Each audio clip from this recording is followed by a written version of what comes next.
Estudo do Apocalipse. Hoje estudaremos o capítulo 9. Árabes e turcos cumprem as profecias. No capítulo anterior, acompanhamos a queda de Roma Ocidental pelos acontecimentos ligados às 4 primeiras trombetas. Agora, no capítulo 9, apreciaremos a queda de Roma Oriental, ou do que ainda restava daquela dominação. Há muitas informações históricas neste contexto e é preciso seguir a linha do tempo para compreender as revelações que virão nos próximos capítulos.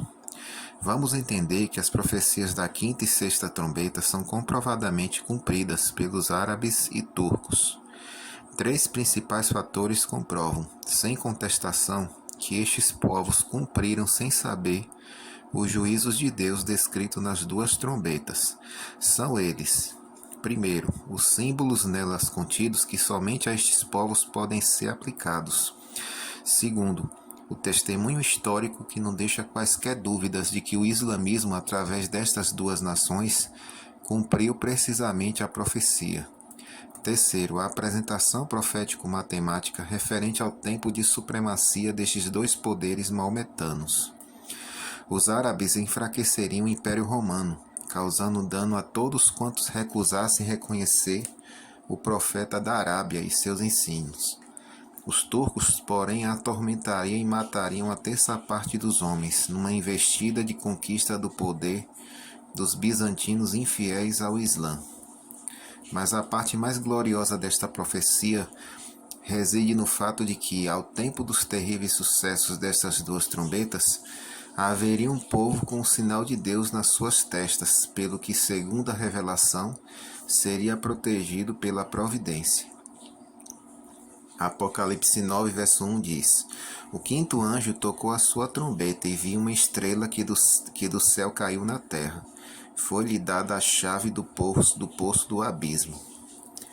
Na sequência das 7 trombetas, encontramos 2 estrelas que caem. A primeira, Átila, como vimos no toque da terceira trombeta, caiu sobre a região dos rios e fontes do Império do Ocidente. Mas esta outra estrela que nos é apresentada na quinta trombeta caiu na terra, o que indica que as consequências de sua queda teriam uma extensão mundial. A quinta e sexta trombetas apontam para o poder maometano.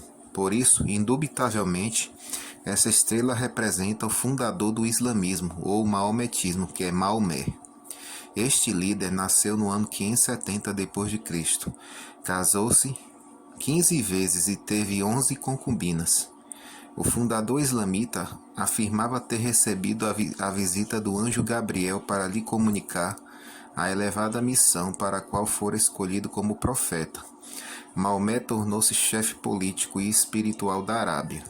O Poço do Abismo é a descrição do deserto da Arábia, um lugar de morte. Maomé recebera de seus concidadãos a chave da autoridade para exercer seu poder num caos, ou num ambiente caótico que era a Arábia dos seus dias.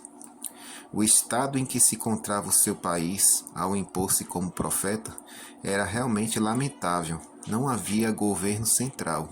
Numerosas tribos com governos próprios independentes formavam a nação. A Arábia, com sua corrupção religiosa oriunda de vários cultos, principalmente a idolatria, era sem dúvida alguma o poço do abismo, cuja chave, autoridade foi entregue a Maomé nos dias em que ele se ergueu ali como pretenso profeta de Alá. Versículo 2 diz: E abriu o poço do abismo, e subiu fumaça do poço como a fumaça de uma grande fornalha. E com a fumaça do poço escureceram-se o sol e o ar. Maomé se tornou ditador político e religioso, seguido e adorado por um país inteiro, levando seus súditos ao fanatismo a ponto de matar ou morrer. Este fumo mortífero é a religião maometana que emanou da Arábia. Um fumo que escureceu o sol da justiça de Cristo e o ar do Evangelho, pois o ar é um elemento vital para a manutenção da vida. Quais são os principais ensinos do Alcorão? Primeiro, nega a divindade do Filho de Deus e coloca Maomé acima dele. Segundo, nega a morte expiatória de Cristo e a obra regeneradora do Espírito Santo. Terceiro, não encara o pecado como tal e a necessidade de perdão como indispensável. Quarto, nega, enfim, todo o plano da salvação como revelado no Evangelho de Cristo. Além de ser constituído de preceitos religiosos que contrariam as Sagradas Escrituras, o livro contém evocações e promessas do mais requintado sensualismo e da poligamia. Na verdade, a Arábia foi o poço que Maomé abriu e donde emanou sobre o mundo cristão o fumo de uma doutrina imoral e inventada, como se for uma revelação destinada a substituir todos os credos, inclusive o cristianismo. Maomé morreu em 8 de junho de 632, aos 63 anos de idade. Quando morreu, quase todos na Arábia eram seguidores de sua religião. Visitar o sepulcro de Maomé é um dos deveres capitais do islamismo. Através dos séculos, seus seguidores o reverenciam e o adoram no seu túmulo como se fosse em realidade profeta de Alá. A propagação do islamismo. Versículo 3 diz: E da fumaça saíram gafanhotos sobre a terra, e foi-lhes dado poder, como o que tem os escorpiões da terra. As doutrinas do islamismo se espalharam pelo Oriente Médio, que havia sido anteriormente cristão. Jamais o mundo viu um império e uma religião alcançar em tão pouco tempo um espaço territorial tão imenso. Pela rapidez com que agiam, os árabes foram comparados a espessas nuvens de gafanhotos invadindo o Oriente e o Ocidente, na tentativa de propagar pelo mundo inteiro a religião muçulmana. Pelo sofrimento que causa a ferroada do escorpião, ele simboliza o flagelo. Enquanto os árabes invadiam as nações como enxames de gafanhotos, injetavam como escorpiões a doutrina islâmica. Reduzidos economicamente à condição de miséria, despojados de seus bens pelos gafanhotos escorpiões, os povos submetidos eram picados pela religião. Versículo 4. Foi-lhes dito que não causasse dano à erva da terra, nem a verdura alguma, nem a árvore alguma, mas somente aos homens que não têm nas suas testas o selo de Deus. As conquistas maometanas duraram até 2 séculos depois da queda de Constantinopla em 1453. Portanto, desde o 7º até o 17º século, havia um povo que, segundo a revelação, tinha nas suas testas o sinal de Deus ou o selo de Deus. Na explanação do capítulo 7 ficou demonstrado que o selo de Deus é o santo sábado do 4º mandamento da lei de Deus. A profecia destaca a proteção de Deus em favor dos que tinham o seu sinal nas suas testas, isto é, os que observavam o repouso do sábado. A ênfase desta profecia, contudo, está no fato de que os muçulmanos deveriam dirigir-se a uma classe de pessoas que não tinham nas suas testas o selo de Deus. Enquanto esses sofreriam com os ataques dos exércitos do Islã, aqueles seriam protegidos miraculosamente. Versículos 5 e 6 diz o seguinte: Foi-lhes permitido não que os matassem, mas que por 5 meses os atormentasse. E o seu tormento era semelhante ao tormento do escorpião quando fere o homem. Naqueles dias os homens buscarão a morte e não a acharão. Desejarão morrer, mas a morte fugirá deles. Ainda que os muçulmanos atacassem constantemente Constantinopla, não conseguiram tomá-la, que era o seu objetivo principal. Entretanto, as constantes investidas dos gafanhotos escorpiões causavam muito dano e tormento, conforme profetizado.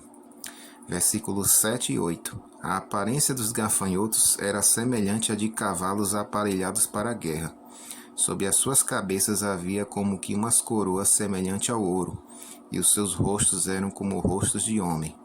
Tinham cabelos como cabelos de mulheres, e os seus dentes eram como os de leões.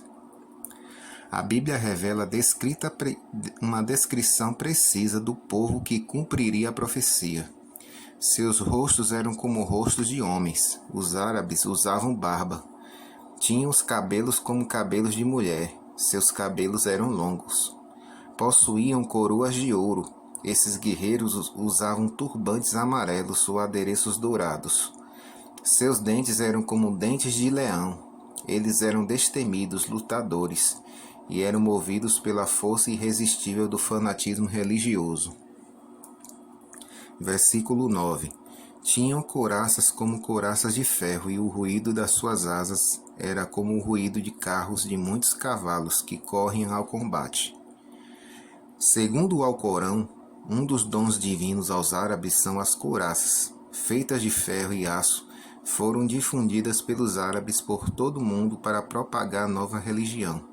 Ao avançarem compactos como as ondas de gafanhotos, usavam as couraças para imitar o ruído de suas asas, semelhante ao barulho de carros puxados por muitos cavalos. O detalhe é tão fiel que parece até que os guerreiros árabes tinham conhecimento da profecia. Versículo 10. Tinham caudas e aguilhões semelhantes a dos escorpiões, e nas suas caudas tinham poder para danificar os homens por 5 meses. 5 meses, um mês contém 30 dias, né? E aí 5 meses, se você multiplicar por 30, seria igual a 150 dias proféticos. E um dia profético em profecia são 150 anos. Um dia profético equivale a um ano. 150 dias, 150 anos. Nesta parte da história foram os turcos otomanos que se tornaram adeptos do islamismo. Cumpriram essa parte da profecia relativa ao período de tormento de 150 anos, imposto ao governo civil do Império do Oriente. Os turcos arrebentaram a supremacia árabe ao aportarem na Ásia Ocidental. O início foi no dia 27 de julho de 1299, na Batalha de Bafeu, os otomanos invadiram o território do Império do Oriente. O término foi no dia 27 de julho de 1449. O último imperador grego, Constantino XII, tomou o trono com a permissão do sultão do Império Otomano. Versículo 11. Tinham sobre si como rei o anjo do abismo, cujo nome em hebraico é Abaddon e em grego Apolion. O termo anjo do grego Angelus é aplicação não só para designar um anjo real, como também a pessoa com uma missão religiosa especial. Deste modo, o anjo do poço do abismo, chamado também de rei do maometismo, é sem dúvida o próprio Maomé, fundador do islamismo. Abaddon e Apolion, do hebraico e grego, cujo significado é destruidor, é aplicado aqui a Maomé. Embora tenha inspirado a chamada Guerra Santa, cuja característica principal era a destruição, na verdade, o maior poder destrutivo deste anjo dos maometanos são os seus ensinos contidos no Alcorão, que encobrem o Evangelho de Cristo aos povos árabes e aos demais povos que aceitaram o islamismo. O domínio turco, versículo 12 diz: passado é já um ai, depois disso vem ainda 2 ais. A palavra ai, quando utilizada na Bíblia, indica sofrimento. Desse modo, 3 ais significam muito sofrimento. Versículos 13 até o 15. O sexto anjo tocou a sua trombeta, e ouviu a voz que vinha das 4 pontas do altar de ouro que estava diante de Deus, a qual dizia ao sexto anjo que tinha a trombeta: solta os 4 anjos que estão presos junto ao grande rio Eufrates. E foram soltos os 4 anjos que estavam preparados para aquela hora, e dia, e mês, e ano, a fim de matarem a terça parte dos homens. O altar aqui é o mesmo altar do incenso, referindo em Apocalipse 8, versículo 3. Esta voz só pode ser de quem oficiava junto ao altar de ouro do incenso, que é Cristo. Antes do toque da primeira trombeta, ele aparece junto ao altar do incenso, e antes do toque da sexta trombeta, ele ainda está oficiando em favor das orações do seu povo. Ao invadirem a Ásia Ocidental, os turcos fundaram 4 sultanatos nas imediações do rio Eufrates. Primeiro em Bagdá, em 1055, segundo em Cônio, 1064, terceiro em Damasco e quarto em Alepo, ambos em 1079. São estes os anjos que deveriam ser soltos no momento do toque da sexta trombeta. Com a união destes 4 sultanatos, todo o povo turco estava agora unido numa só dinastia, a dinastia otomana, e posteriormente num só sultanato, o de Constantinopla. De acordo com o versículo 15, o poder da Turquia como nação real iniciou sua marcha em 27 de julho de 1449, quando Constantino XII reconheceu a supremacia turco-otomana, ao submeter sua eleição ao consentimento do sultão. Desta data em diante, os turcos eram senhores do Império do Oriente, embora faltasse derrubar o pouco dele que ainda restava. Usando o princípio de que um dia profético equivale a um ano, dá para calcular o tempo dessa profecia. Analisando de trás para diante, temos o seguinte cálculo. Um ano tem 12 meses, e 12 meses tem 30 dias. Se você multiplicar 12 por 30, dá 360 dias, que são em 360 anos em profecia. Um mês é 30 dias, então 30 dias em profecia são 30 anos. Um dia é um ano, um dia em profecia é em um ano, e uma hora são 360 dias dividido por 24, que dá 15 dias. No total seria 391 anos e 15 dias, somando todas essas datas, essas contas, né? Esse é o tempo apontado na profecia, segundo o qual a Turquia exerceria como potência política o seu poder independente numa das mais estratégicas regiões do mundo civilizado. Acrescentado 391 anos e 15 dias, a 27 de julho de 1449, a profecia apontou também que o Império Turco cairia em 11 de agosto de 1840. A queda de Constantinopla em 29 de maio de 1453 livrou o Ocidente e o Oriente para sempre do longo martírio imposto pelos orgulhosos Césares. Visigodos, vândalos, hunos, érulos, árabes e turcos, exatamente conforme havia determinado a profecia bíblica, fizeram ruir em escombros a cruel tirania de uma raça que arruinou o mundo por mais de 16 séculos, que é o Império Romano.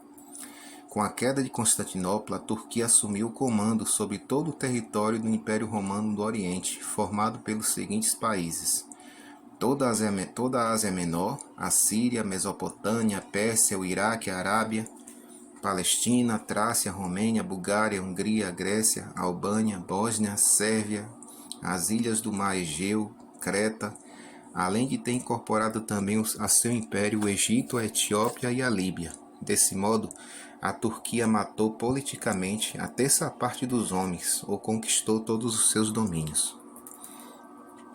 Mas embora pelo raciocínio lógico humano tudo levasse a crer no contrário, as conquistas turcas tiveram fim.